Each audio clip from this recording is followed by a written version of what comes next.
Vous êtes sur Djoko FM 87.7, la radio communautaire de Rufisque. Ne quittez pas, dans quelques instants, le journal. Ravi de vous retrouver, chers auditeurs de Djoko FM, pour la présentation de l'édition de la mi-journée, dont voici le sommaire.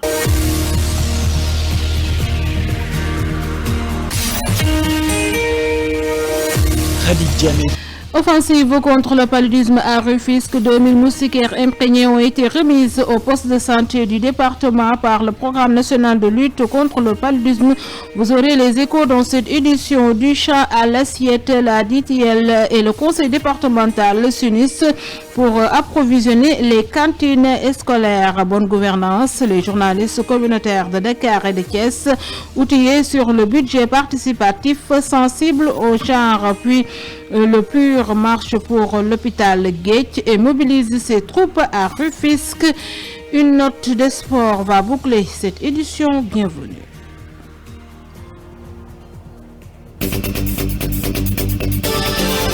Le journal avec Khadija Amen.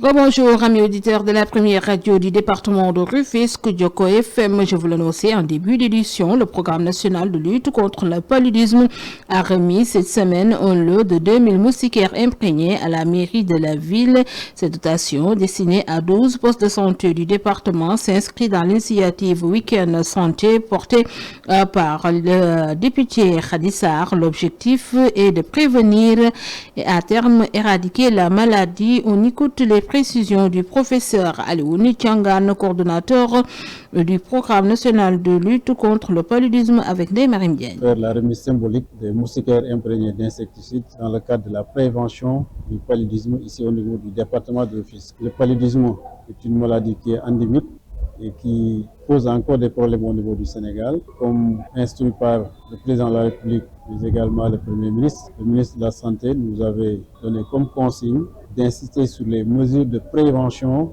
du paludisme pour permettre en tout cas une réduction drastique, voire même une élimination du paludisme. C'est dans ce sens que nous avons initié en tout cas des démarches avec les élus locaux, les députés, pour voir comment organiser des sessions de distribution de ces moustiquaires au niveau des populations. Quand nous sommes venus ici aujourd'hui, remettre donc symboliquement ces moustiquaires qui sont destinés aux populations les plus vulnérables, et c'est des moustiquaires qui seront distribués gratuitement à ces populations. Si les moustiquaires sont utilisés correctement, comme recommandé par le programme national PALI, commandé par l'OMS, ces moustiquaires constituent l'outil de prévention le plus efficace contre le paludisme, puisque le paludisme est une maladie à transmission vectorielle.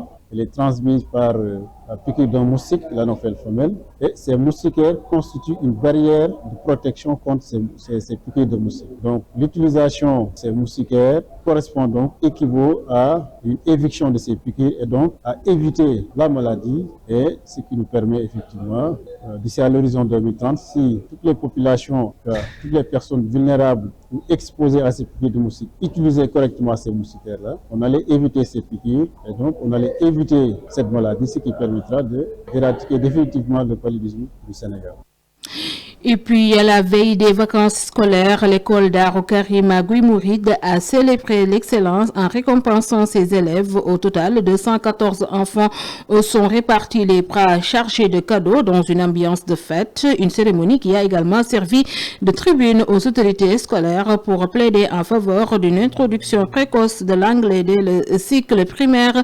Le compte rendu d'Abibou Ndiaye. À l'approche des fêtes de Noël, l'école d'Aro Karim a organisé une fête des enfants afin d'offrir un moment de joie et de partage à ses élèves avant les vacances. Cette activité a réuni 214 enfants de l'établissement qui ont tous reçu des cadeaux dans une ambiance festive marquant par des animations, des sourires et beaucoup d'émotions. Le déclarant responsable de l'école, Abdoulaye Faye, revient sur l'initiative. Donc cette cérémonie, c'est juste fermer le premier année scolaire en beauté, donc pour permettre aux enfants de s'épanouir durant ces moments de vacances et de nous revenir aussi en force, parce qu'il faut toujours solliciter ce qu'on appelle susciter l'excellence. c'est les enfants. Le fait de donner des cadeaux aussi fait partie donc de l'excellence. Et c'est ce qu'on a fait aujourd'hui. Donc pour 214 enfants qui vont rentrer. Profitant de l'occasion, il a lancé un message fort à l'endroit des parents d'élèves, les appelant à une collaboration étroite avec l'administration scolaire. Il a également insisté sur l'importance de l'apprentissage de l'anglais, annoncé comme une priorité cette année. Ce que je leur souhaite, c'est de bien aussi d'éduquer les enfants à la maison. Parce que cette année, on a débuté ce qu'on appelle l'anglais. On a introduit l'anglais au préscolaire. Donc vous avez vu les prestations que les élèves ont fait. Et on compte aussi généraliser ça l'année prochaine, Inch'Allah. L'invité d'honneur était Mamadou Ndion, maire de Diass. Mais pour le parrain d'honneur, Segandoy a pour sa part salué cette initiative et rappelé l'importance de l'encadrement des enfants. Mon message revient au même. Je demande à l'école Darou Karim, au personnel, au directeur, déclarant responsable, que tout ce que nous faisons pour l'école Darou Karim, nous demandons avec exigence des résultats positifs, des résultats très positifs pour les enfants et pour tout le personnel. La cérémonie s'est achevée dans une atmosphère conviviale, laissant entrevoir l'engagement de l'école Darou Karim à œuvrer pour une éducation de qualité et un avenir prometteur pour ses élèves. Vous suivez le journal sur Joko FM. 13 heures passées de 36 minutes après l'installation de la dynamique pour la transition agroécologique locale d'ETL de Rufisque, les responsables du projet et les acteurs agricoles, producteurs, distributeurs et consommateurs ont échangé et partagé des stratégies pour développer le marché local des produits issus du département de Rufisque, profitant de l'occasion notamment pour l'approvisionnement des cantines scolaires. Le conseil départemental, par la voix d'Omar Sène, le premier vice-président du conseil départemental de Rufisque, a plaidé pour la sécurisation des terres récentes pour les agroécologistes. Ces propos que nous écoutons avec la MISA. Le rôle du conseil départemental ici à Rufisque, c'est accueillir le DTL comme levier d'appui pour le conseil départemental qui a beaucoup travaillé avec M. Kanoté au niveau de SICODER, avec la GRDR. Si on nous dit aujourd'hui que le conseil départemental est devenu champion via les cantines scolaires, on est à la fois content mais on est quelquefois triste, parce que nous voulons que l'État nous aide à gérer la surface foncière dont aujourd'hui on voit que de temps en temps, la surface foncière est offensée et vraiment c'est inacceptable pour les agriculteurs du département de Rufisque dont l'orbite centrale de l'État y est aujourd'hui, parce que le Rufisque représentait les 2/3 de la région de Dakar avec 372 km². Et via ces cantines scolaires aussi, on tire chapeau à nos bras techniques d'État. Je pense que l'État a compris. D'après les informations qu'on a reçues, on vient de recevoir même de l'aide pour ces cantines scolaires qui ont tant aidé Rufisque, l'éducation de Rufisque, et aujourd'hui dans un maillage territorial. Vous allez à Mbambilor, il y a cantine scolaire là-bas. Vous allez à Yen, à Bargny, à Rufisque, ici la cantine centrale qui gère 9 écoles, donc qui sert en minimum 7500 plats de déjeuner par jour, sans compter le petit déjeuner, et consommé aussi local. Donc ça, c'est pas petit. Et on travaille avec les femmes transformatrices qui sont là, même l'inclusion avec les femmes handicapées qui ont leur GIE, qui donnent presque 200 à 250 kilos de araw, de céréales. Donc vraiment, nous en voyons très clairement et prêt à accueillir aussi ce détail et ce détail. Information en plus bref, une pirogue de migrants à destination des îles Canaries a chaviré dans la nuit aux environs de 4 heures du matin au large de Ngazobile dans les eaux de Joal. Selon les sources sécuritaires, 12 décès ont été enregistrés et une personne a été évacuée aux urgences de l'hôpital de Joal. Les mêmes sources font état de 31 rescapés tandis que plusieurs dizaines de candidats restent introuvables. La pirogue serait partie de Djamegen dans les îles du Saloum dans la nuit du lundi 22 au mardi 23. Les premières informations recueillies indiquent que l'embarcation transportait près de 200 personnes. Joko FM, invitez-vous à l'information de proximité. Que vous suivez sur la 87.7 Radio Joko FM, première du département de Rufisque, 13 heures passées de 39 minutes.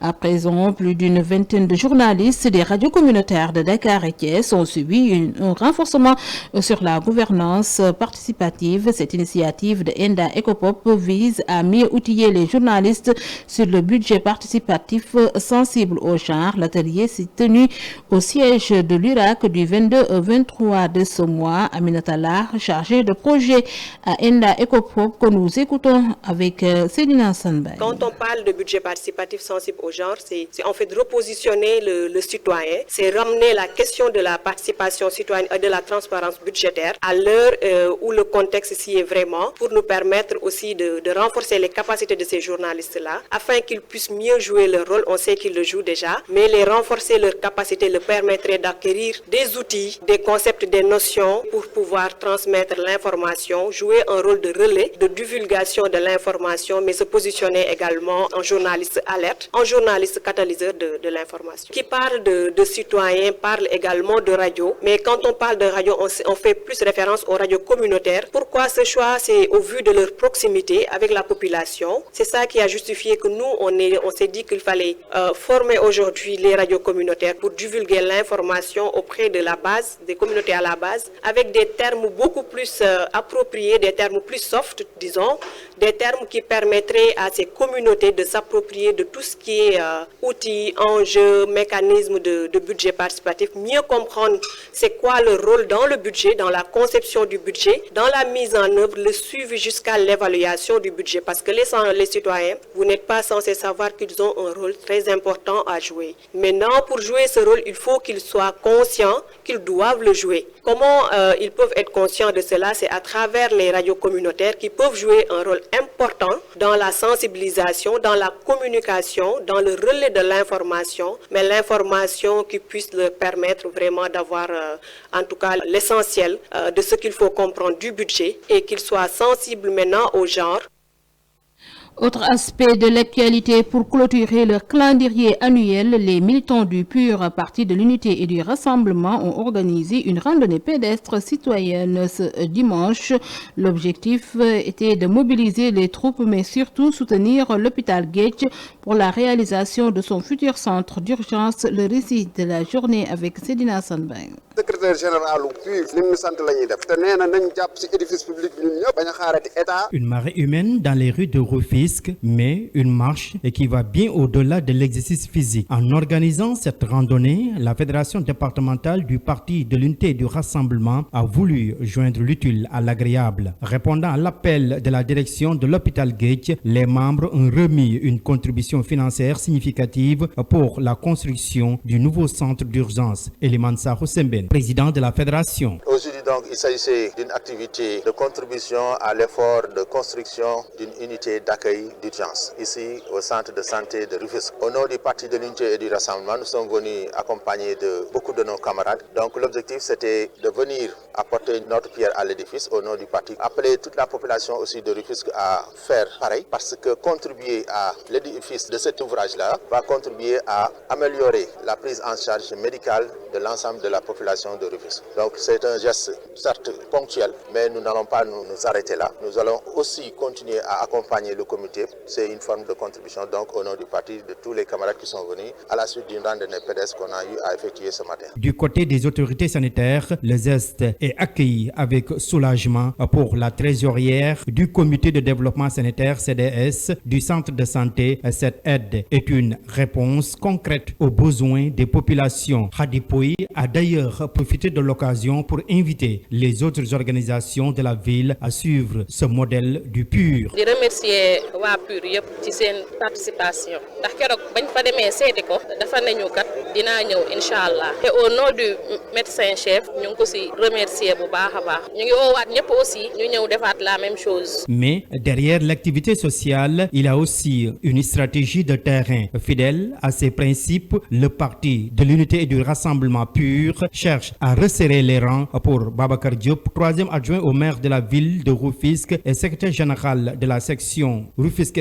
du Parti PUR, la solidarité est inscrite dans les gènes du parti. dañ ci doon clôturer sunu ay activités dellu ci parti bi ci année 2025 parce que yéen tamit tijji année 2026 pour dem ci yeneen activités. Mais pourquoi ñu choisir randonnée bi? Parce que sensibiliser militants yi ak sympathisants yi ak population rufisquoise bi si ñu tàggat seen yaram pour mën a prévenir aussi maladies yu bëri. Beneen objectif bi aussi comme bii du suñu première fois pour ñu ñëw fii nii di andi suñu contribution. Banque de sang bi bañ koy tabax suñu loxo mu ngi ci biir ñun militant PUR façon bi ñu yaree dans la discrétion lépp loo xam ne dañ koy def ci action bañ ko def ci wax ju bëri. Une pierre deux coups pour la fédération départementale du Parti de l'unité et du rassemblement. Une fin d'année marquée par une démonstration de force militante et un engagement solidaire qui fera date.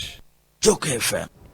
Une note des sports dans cette édition de la mi-journée Cannes 2025. Le groupe ouvre la balle avec le Burkina Faso qui fait face actuellement à la Guinée équatoriale. À 15h, vous aurez le match Algérie-Soudan. Et puis dans le groupe F, le Mozambique va défier la Côte d'Ivoire à 17h30, championne en titre, avant que le derby d'Afrique centrale entre le Cameroun et le Gabon ne clôture cette journée à 20h. C'est la fin de cette édition. Le rappel de tout ceci, c'est dans une poignée de secondes.